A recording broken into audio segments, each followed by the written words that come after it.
September 1 വിശുദ്ധ gills, മാൻപേടയുടെ കൂട്ടുകാരൻ. എൻ്റെ പിതാവേ, മനുഷ്യരാൽ നാം ബഹുമാനിക്കപ്പെട്ടാൽ നമുക്ക് യഥാർത്ഥ ബഹുമാനം നഷ്ടപ്പെടുമെന്ന് വിശ്വസിച്ച വിശുദ്ധ ഗിൽസ്, ഗ്രീസിന്റെ തലസ്ഥാനമായ ഏഥൻസിലെ ഒരു കുലീന കുടുംബത്തിൽ ജനിച്ചു. മാതാപിതാക്കളുടെ മരണശേഷം പ്രശസ്തിയെയും അനുയായികളെയും ഭയന്ന് പിതൃരാജ്യത്തിൽ നിന്നും പലായനം ചെയ്ത് ഫ്രാൻസിലെത്തി. റോൺ നദീതീരത്തിനടുത്തുള്ള കാട്ടിലെ ഒരു ഗുഹയ്ക്കുള്ളിൽ സന്യാസിയായി ജീവിതം തുടർന്നു. ഒരു പേടമാൻ ദിവസേന ഗുഹയിലെത്തി അദ്ദേഹത്തിന് പാൽ നൽകിയിരുന്നതായി പറയപ്പെടുന്നു.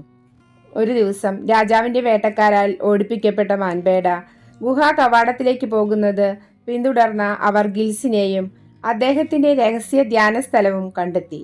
അവർ ആ മാൻപേടയ്ക്ക് നേരെ അമ്പെയ്തെങ്കിലും അത് കൊണ്ടത് വിശുദ്ധൻ്റെ കാൽത്തുടയിലായിരുന്നു. ഇതേ തുടർന്ന് വിശുദ്ധനെ ജീവിതകാലം മുഴുവൻ മുടന്തനായി കഴിയേണ്ടി വന്നു. പിന്നീട് രാജാവിൻ്റെ ആവശ്യപ്രകാരം അദ്ദേഹത്തിന് ഒരു ആശ്രമം പണിയുകയും വിശുദ്ധ ഗിൽസ് ഡു ഗാഡ് എന്ന ആ ആശ്രമത്തിൻ്റെ മഠാധിപതിയായി അദ്ദേഹത്തെ നിയമിക്കുകയും ചെയ്തു.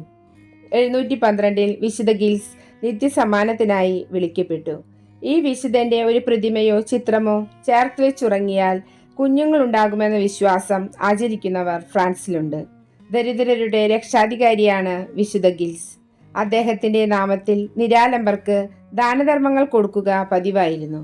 വധശിക്ഷയ്ക്ക് കൊണ്ടുപോയിരുന്ന കുറ്റവാളികളെ വിശുദ്ധ ഗിൽസിന്റെ ആശുപത്രി കവാടത്തിൽ നിർത്തി അവർക്ക് വിശുദ്ധ ഗിൽസ് ബൗൾ എന്ന് വിളിച്ചിരുന്ന ഒരു പാത്രം വീഞ്ഞ് ദാനമായി നൽകിയിരുന്നു. പരിശുദ്ധ സഹായകർ എന്ന 14 വിശുദ്ധരിൽ ഒരാളാണ് വിശുദ്ധ ഗിൽസ്. ഭിക്ഷാടകർ, ദരിദ്രർ, മുലയൂട്ടുന്നവർ, സന്യാസികൾ, ശാരീരിക ക്ഷമതയില്ലാത്തവർ, മുടന്തർ, കുഷ്ഠരോഗികൾ, കൊല്ലപ്പണിക്കാർ, സന്താനശേഷിയില്ലാത്തവർ എന്നിവർക്കായി വിശുദ്ധ ഗിൽസിന്റെ മാധ്യസ്ഥത അപേക്ഷിക്കാം.